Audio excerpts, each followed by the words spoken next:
தோழமை சொந்தங்களுக்கு பணிவான வணக்கங்கள். அன்புடன் கேவிஎஸ். அஞ்சல் துறை 4/12/2024 அன்று ஜிடிஎஸ் ஊழியருக்கான ஒரு ஜிடிஎஸ் அதாலத் என்பதை அறிமுகப்படுத்தி இருக்கிறது.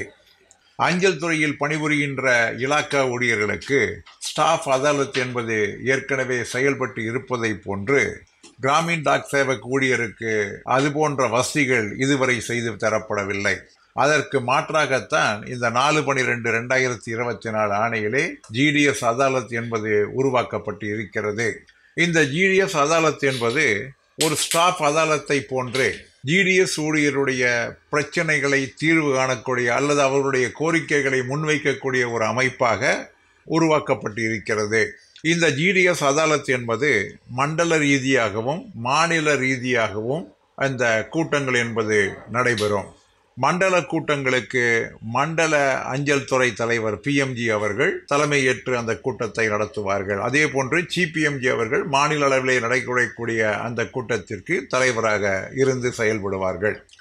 இந்த ஜிடிஎஸ் அதாலத் என்பது இலாக்கா ஊழியருக்கு நடைபெறக்கூடிய அந்த ஸ்டாஃப் அதாலத் தினத்தன்றே ஒன்றாக அதே நாளிலே நடத்தினால் சிறப்பாக இருக்கும் என்பதும் இந்த ஆணையிலே சொல்லப்பட்டு இருக்கிறது.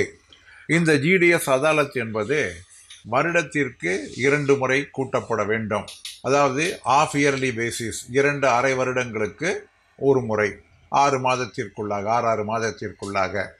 முதல் 6 மாதம் என்பது ஜனவரி முதல் ஜூன் வரை, இரண்டாவது 6 மாதம் என்பது ஜூலை முதல் டிசம்பர் வரை.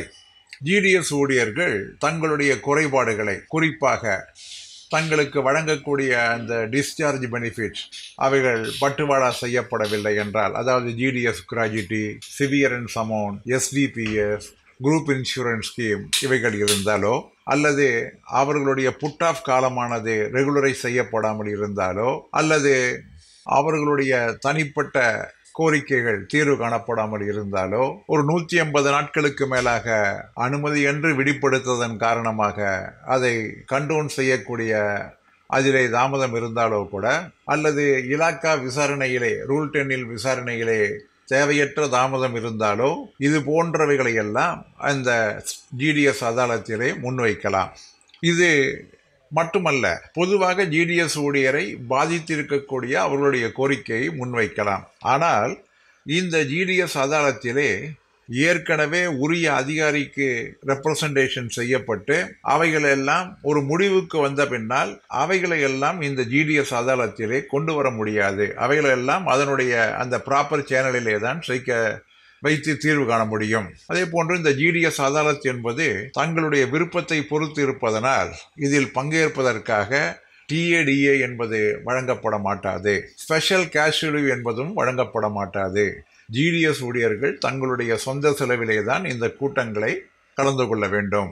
அதே போன்று இந்த கூட்ட நடவடிக்கை குறிப்புகள் என்பது டைரக்டரேட்டிற்கு ஒவ்வொரு 6 மாதத்திற்கு ஒருவரை 30 ஜூன் அல்லது 31 டிசம்பருக்குள்ளாக அனுப்பி வைத்திட வேண்டும் என்கின்ற கருத்தும் சொல்லப்பட்டு இருக்கிறது.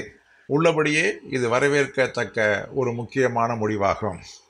நிறைய புட் ஆஃப் தாமதங்கள், நிறைய ரூல் 10 கேஸிலே தாமதங்கள், இவைகளையெல்லாம் இருக்கக்கூடிய நேரத்திலே இவைகளையெல்லாம் ஒரு உரிய அதிகாரி முன்னால் எடுத்துச் சொல்வதற்கான ஒரு வாய்ப்பு என்பது ஜிடிஎஸ் ஊழியருக்கு கிடைத்திருக்கிறது. இதை நிச்சயமாக வரவேற்போம் என்று கூறி முடிக்கிறேன். மீண்டும் சந்திப்போம். அன்புடன் கேவிஎஸ்.